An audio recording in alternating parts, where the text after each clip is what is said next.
রাসূলুল্লাহ সাল্লাল্লাহু আলাইহি ওয়াসাল্লামের কাছে ইকরামা ইবনে আবু জাহেল রাদিয়াল্লাহু আনহু, যার বাবা হচ্ছেন আবু জাহেল, এই উম্মার ফেরাউন। মক্কা বিজয়ের সময় ইকরামা পালিয়ে গেল। লক্ষ্য ছিল সে সেখান থেকে ইয়েমেনের দিকে পালিয়ে চলে যাবে, কিন্তু তার স্ত্রী ইসলাম গ্রহণ করলেন এবং এসে বললেন, ইয়া রাসূলুল্লাহ সাল্লাল্লাহু আলাইহি ওয়াসাল্লাম, আপনি আমার স্বামীকে একটু ক্ষমা করে দেন, তাহলে আমি তাকে ফিরিয়ে নিয়ে আসতে পারি। রাসূলুল্লাহ সাল্লাল্লাহু আলাইহি ওয়াসাল্লাম বললেন, যাও, তোমার স্বামীকে ক্ষমা করে দিলাম। অথচ ইকরামার বিরুদ্ধে কঠিন অভিযোগ ছিল। He was one of the most wanted. তার বিরুদ্ধে এমন হুলিয়া জারি ছিল, even if people find him hanging around the Kaaba, they will kill him. Even if he seek refuge behind the curtain of the Kaaba, still they must execute him. তবুও রাসূলুল্লাহ সাল্লাল্লাহু আলাইহি ওয়াসাল্লাম তাকে ক্ষমার ঘোষণা করেন। সুবহানাল্লাহ। ইকরামার স্ত্রী উম্মে হাকিম রাদিয়াল্লাহু আনহু এক কৃতদাস সহ দীর্ঘ মরুভূমি পাড়ি দেন। বহু দূর পথে কৃতদাসটি তার প্রতি খারাপ মনোভাব প্রকাশ করলে তিনি চতুরতার সাথে তাকে জনবসতিতে নিয়ে গিয়ে শাস্তির ব্যবস্থা করেন। অতঃপর তিনি ইকরামাকে খুঁজে বের করেন এবং দেখলেন তার স্বামী পালাচ্ছে, এবং তিনি বললেন, দাঁড়াও, কেন পালাচ্ছ? উম্মে হাকিম ইকরামাকে বললেন, আমি পৃথিবীর শ্রেষ্ঠতম মানুষ রাসূলুল্লাহ সাল্লাল্লাহু আলাইহি ওয়াসাল্লামের পক্ষ থেকে তোমার জন্য ক্ষমার ঘোষণা নিয়ে এসেছি। ইকরামা অবাক হয়ে জিজ্ঞেস করে, তুমি কি বলছো? মুহাম্মদ আমাকে ক্ষমা করেছেন সাল্লাল্লাহু আলাইহি ওয়াসাল্লাম? হ্যাঁ, তোমার বিরুদ্ধে কোনো অভিযোগ নেই আর। এতে ইকরামা অভিভূত হলেন এবং তিনি সঙ্গে সঙ্গে ফিরে গেলেন। রাসূলুল্লাহ সাল্লাল্লাহু আলাইহি ওয়াসাল্লাম ঘোষণা করে দিলেন, তোমাদের কাছে ইকরামা ইবনে আবু জাহেল আসবে, তোমরা তাকে কোনো কথা বলবে না, তার বাবার নাম ধরে কোনো ধরনের শব্দ উচ্চারণ করবে না। Just think about for a second what prophet Muhammad সাল্লাল্লাহু আলাইহি ওয়াসাল্লাম ডেলিভার্ড। তার বাবার নাম ধরে কোনো কথা বলবে না, কারণ মৃতদের দোষ চর্চা জীবিতদের সামনে বলা বা চর্চা করা ইসলাম অনুমোদন করে না। ইসলাম ডাজেন্ট অ্যালাউ। ইসলাম শুধু জীবিত মানুষদের কথাই বলে না, মৃত মানুষদের কথাও ইসলাম বলে। মৃতদের অধিকার নিয়ে ইসলাম কথা বলে। অ্যামেজিং। কারণ মৃত ব্যক্তি তো অলরেডি আল্লাহ সুবহানাহু ওয়া তাআলার বিচারের সম্মুখীন হয়ে গেছে, তার দোষটি উচ্চারণ করে আপনার লাভ কি? This is the sensitivity of Islam. Ikrimah ibn Abu Jahl মদিনায় পৌঁছালে রাসূল করিম সাল্লাল্লাহু আলাইহি ওয়াসাল্লাম তাকে উষ্ণ অভ্যর্থনা জানান, লাইক ওয়ার্ম রিসেপশন।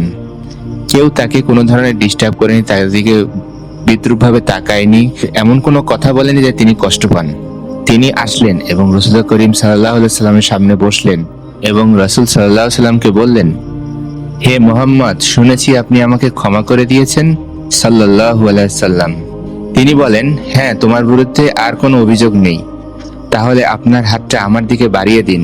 রাসূল সাল্লাল্লাহু আলাইহি ওয়াসাল্লাম তার হাত বাড়িয়ে দিলেন এবং বললেন, আমি ঘোষণা করলাম আল্লাহ ছাড়া আর কোনো মাবুদ নাই, আপনি আল্লাহর রাসূল।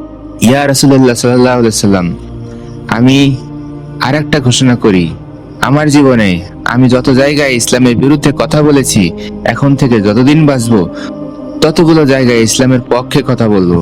আর এখন থেকে ইয়া রাসূলুল্লাহ, আমি যত টাকা ইসলামের বিরুদ্ধে ব্যয় করেছি, এখন থেকে তত টাকা অথবা তার অধিক টাকা, তার চেয়ে বেশি টাকা ইসলামের পক্ষে ব্যয় করব ইনশাআল্লাহ। ইকরামা ইবনে আবু জাহেল মুহূর্তের মধ্যেই মুসলমান রাদিয়াল্লাহু তাআলা আনহু। মুহূর্তের মধ্যে একজন মানুষের বিবর্তন দেখেছেন আপনারা? মুহূর্তের মধ্যে, সেকেন্ডের মধ্যে কিভাবে এমন বিবর্তন হতে পারে, এমন পরিবর্তন হতে পারে মানুষের। এবং এই ব্যক্তি পরবর্তীতে ইয়ামামার যুদ্ধে তিনি শাহাদাত বরণ করেন এবং একেবারে সম্মুখ ক্ষেত্রে আক্রমণাত্মক অবস্থায় অত্যন্ত সাহসিকতার সাথে যুদ্ধ করে তিনি শহীদ হন। কাপুরুষের মতো তিনি শহীদ হননি।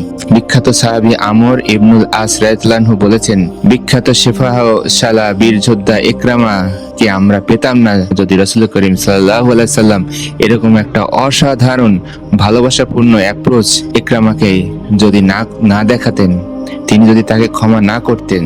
মানুষের প্রতিটি সেন্সিটিভিটি ইসলাম ধারণ করে। এটি পূর্ণাঙ্গ জীবন ব্যবস্থা। রাসূলুল্লাহ সাল্লাল্লাহু আলাইহি ওয়াসাল্লামের ক্ষমা শত্রুকে অনুগত অনুসারীতে পরিণত করেছিল। রাসূল সাল্লাল্লাহু আলাইহি ওয়াসাল্লাম শুধু অপরাধ দেখেননি, বরং সেদিন ইকরামার হৃদয় পরিবর্তনের সম্ভাবনা পসিবিলিটি দেখেছিলেন। ইসলাম গ্রহণের পর একজন নারী অর্থাৎ ইকরামা রাদিয়াল্লাহু আনহার স্ত্রী এমন দৃঢ়তায় এবং রাসূল সাল্লাল্লাহু আলাইহি ওয়াসাল্লাম এর ক্ষমায় এক চিরশত্রু মুহূর্তে কিভাবে মুসলিম উম্মার অমূল্য একটি সম্পদে পরিণত হয়েছেন, আপনারা কি একবার ভেবে দেখেছেন? ইসলামের এই অসাধারণ সংবেদনশীলতাই সেন্সিটিভিটি অফ ইসলাম মানুষের প্রতিটি অনুভূতিকে আলিঙ্গন করে। ঘৃণা থেকে ভালোবাসা, শত্রুতা থেকে বন্ধুত্ব এবং বিভ্রান্তি থেকে হেদায়েতের আলোয় পৌঁছে দেয়।